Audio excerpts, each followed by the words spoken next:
Tech music ബ്ലോഗിൻ്റെ മറ്റൊരു വീഡിയോയിലേക്ക് എല്ലാവർക്കും സ്വാഗതം. ഇന്നത്തെ വീഡിയോയിൽ 10ാം ക്ലാസ്സിലെ ICT ന്യൂ ടെക്സ്റ്റ് ബുക്കിലെ സെക്കൻഡ് ചാപ്റ്ററിലുള്ള സ്ക്രൈബസ് എന്ന ചാപ്റ്ററിലെ പ്രാക്ടിക്കൽ വർക്കാണ് ഞാനിന്ന് ചെയ്ത് കാണിക്കാൻ ശ്രമിക്കുന്നത്. നിങ്ങൾക്കറിയാം, മലയാള മനോരമ പോലത്തെ ന്യൂസ് പേപ്പറൊക്കെ ഇപ്പോൾ സ്ക്രൈബസിലാണ് പേജസ് ഉണ്ടാക്കുന്നത്.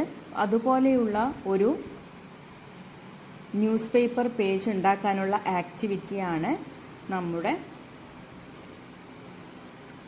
സെക്കൻഡ് ലെസണായ സ്ക്രൈബസ് എന്ന ലെസണിൽ കൊടുത്തിട്ടുള്ളത്.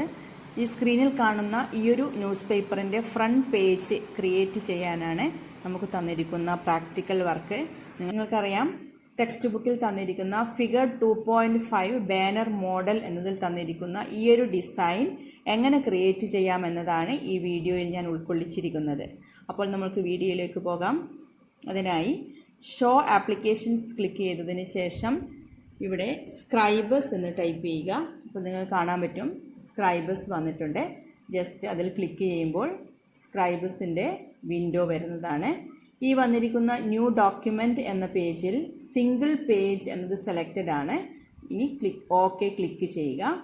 ഓക്കെ ക്ലിക്ക് ചെയ്ത് കഴിഞ്ഞാൽ കിട്ടുന്ന ഈ ഒരു വിൻഡോ ആണ് നമ്മുടെ സ്ക്രൈബസിൻ്റെ പേജ്. ഇതിൽ നിങ്ങൾക്ക് കാണാൻ പറ്റും ഫയൽ, എഡിറ്റ്, ഐറ്റം തുടങ്ങി കുറേ മെനുകളുണ്ട്. അതിൻ്റെ തൊട്ടു താഴെയായി ടൂൾ ബോക്സിൽ കുറേ ടൂൾസ് ഉണ്ട്.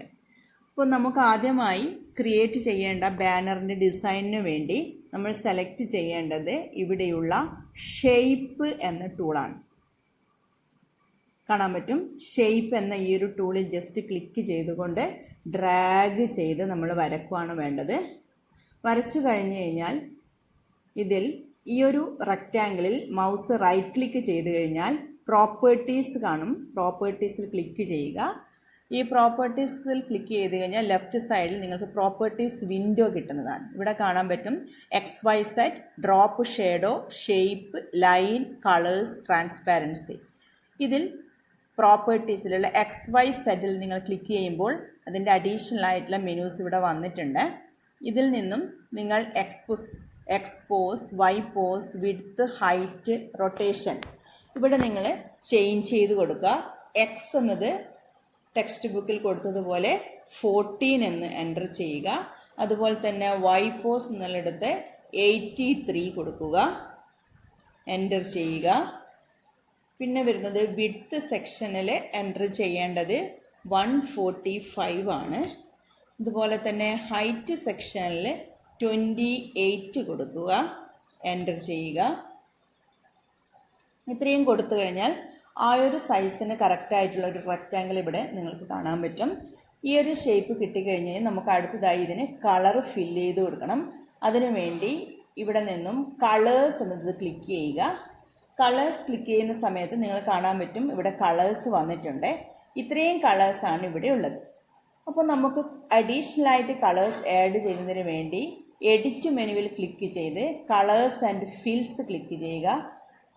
ഇവിടെ കിട്ടുന്ന വിൻഡോയിൽ മേർജ് കളർ സെറ്റ് എന്നതിൻ്റെ തൊട്ടു താഴെയായി സ്ക്രൈബസ് ബേസിക് എന്നതിൽ ക്ലിക്ക് ചെയ്തുകൊണ്ട് നിങ്ങൾക്ക് അഡീഷണലായി ഒരുപാട് കളേഴ്സ് ഇവിടെ കിട്ടും. ഇതിൽ നിന്നും ടെക്സ്റ്റ് ബുക്കിൽ പറഞ്ഞതുപോലെ ഓക്സിജൻ എന്ന ഒരു കളറാണ് നമ്മൾ സെലക്ട് ചെയ്യേണ്ടത്. ഓക്സിജൻ എന്ന് സെലക്ട് ചെയ്യുക. ഇവിടെ കാണാൻ പറ്റും ഓക്സിജൻ. ജസ്റ്റ് ക്ലിക്ക് ചെയ്യുക, ഓക്കെ കൊടുക്കും. അപ്പോൾ നമുക്ക് കാണാം ഈ ഒരു ടൂൾ ബോക്സിൽ ഫിൽ സെക്ഷനിൽ ഒരുപാട് കളേഴ്സ് അഡീഷണൽ ആയിട്ട് ഇവിടെ വന്നിട്ടുണ്ട്. അപ്പോൾ ടെക്സ്റ്റ് ബുക്കിൽ പറഞ്ഞതുപോലെ നിങ്ങളിവിടെ ബ്രിക്ക് റെഡ് 4 എന്ന കളറാണ് സെലക്ട് ചെയ്യുന്നത്. അപ്പോൾ നിങ്ങൾക്ക് സ്ക്രീനിൽ കാണാൻ പറ്റും ഈ ഒരു കളർ ഇവിടെ വന്നിട്ടുണ്ട്. ഈ ഒരു കളർ വന്നതിന് ശേഷം ഈ ഒരു റെക്റ്റാങ്കിളിൽ നമ്മൾ ഡബിൾ ക്ലിക്ക് ചെയ്യുന്ന സമയത്ത് വരുന്ന നോട്ട്സ് വിൻഡോയിൽ ക്ലിക്ക് ചെയ്തുകൊണ്ട് നിങ്ങൾക്ക് കാണാൻ പറ്റും ഇതാണ് X position and Y position. ബാനറിൻ്റെ മോഡലിന് കറക്റ്റ് ഇതുപോലെ ഡ്രാഗ് ചെയ്ത് കൊടുക്കുമ്പോൾ എക്സ്പോസ്, വൈപോസ് എന്നുള്ളിടത്ത് ഇവിടെ ഡിഫറൻസ് ഇവിടെ കാണാൻ പറ്റും. അതിനുശേഷം ഇത്രയും ഡിസൈൻ കിട്ടിക്കഴിഞ്ഞതിന് ശേഷം നിങ്ങളിവിടെ ഓക്കെ പ്രസ് ചെയ്യുക. ഈ ഒരു റെക്റ്റാങ്കിളിൻ്റെ സൈസ് വേണമെങ്കിൽ നമുക്ക് അഡ്ജസ്റ്റ് ചെയ്യാൻ ഇതുപോലെ ജസ്റ്റ് ക്ലിക്ക് ആൻഡ് ഡ്രാഗ് ചെയ്ത് കഴിഞ്ഞാൽ നമുക്ക് സൈസ് അഡ്ജസ്റ്റ് ചെയ്ത് വെക്കാൻ വേണ്ടി പറ്റും.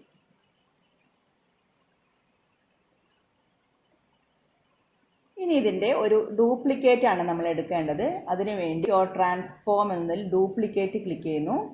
അതിനുശേഷം ഈ ഒരു ഡിസൈനിൻ്റെ കളർ ചേഞ്ച് ചെയ്യാൻ വേണ്ടി ഈ കളർ ബോക്സിൽ നിന്നും ബ്ലാക്ക് കളർ ഞാൻ സെലക്ട് ചെയ്യുന്നു. ബ്ലാക്ക് കളർ കിട്ടിയതിന് ശേഷം നിങ്ങൾ ചെയ്യേണ്ടത് പ്രോപ്പർട്ടീസിലുള്ള XYZ ക്ലിക്ക് ചെയ്തുകൊണ്ട് ഇവിടെ കാണാൻ പറ്റും ഫ്ലിപ്പ് ഹൊറിസോണ്ടൽ, ഫ്ലിപ്പ് വേർട്ടിക്കൽ, ഈ രണ്ട് ഓപ്ഷൻസ് കൊടുക്കുക. ഫസ്റ്റ് ഞാൻ ഫ്ലിപ്പ് ഹൊറിസോണ്ടലി കൊടുക്കുന്നു, അതിനുശേഷം ഫ്ലിപ്പ് വേർട്ടിക്കലി എൻ്റർ ചെയ്യുന്നു. അപ്പോൾ നമ്മുടെ ബാനർ ഡിസൈൻ ഏതാണ്ട് സെയിം ആയി വന്നിട്ടുണ്ട്. ജസ്റ്റ് ഡ്രാഗ് ചെയ്ത് കറക്റ്റ് പൊസിഷനിൽ വെക്കാം. നമുക്ക് സൈസ് വേണമെങ്കിൽ ഇവിടെ നിന്നും അഡ്ജസ്റ്റ് ചെയ്യാം. ഈ ഒരു പേജിന് കറക്റ്റായിട്ട് വെക്കാം.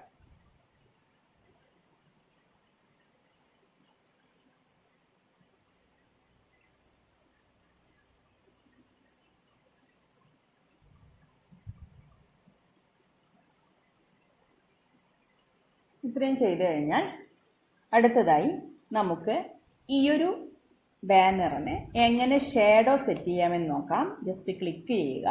അതിനുശേഷം വരുന്ന വിൻഡോയിൽ ഇവിടെ നിന്നും ഡ്രോപ്പ് ഷാഡോ എന്നത് ക്ലിക്ക് ചെയ്തുകൊണ്ട് ഹാസ് ഡ്രോപ്പ് ഷാഡോ എന്നത് ടിക്ക് ചെയ്ത് കൊടുക്കാം. അപ്പോൾ നിങ്ങൾക്കിവിടെ കാണാൻ പറ്റും ഒരു ഷാഡോ വന്നിട്ടുണ്ട്. അതുപോലെ തന്നെ ബ്ലാക്ക് കളറിൽ സെലക്ട് ചെയ്തതിന് ശേഷം ഹാസ് ഡ്രോപ്പ് ഷാഡോ എന്നത് ജസ്റ്റ് ഒന്ന് ക്ലിക്ക് ചെയ്ത് കൊടുക്കാം. ഓക്കെ, അപ്പോൾ നമ്മൾ ടെക്സ്റ്റ് ബുക്കിൽ പറഞ്ഞതുപോലെ ബാനറിൻ്റെ മോഡൽ ഇവിടെ ക്രിയേറ്റ് ചെയ്ത് കഴിഞ്ഞു.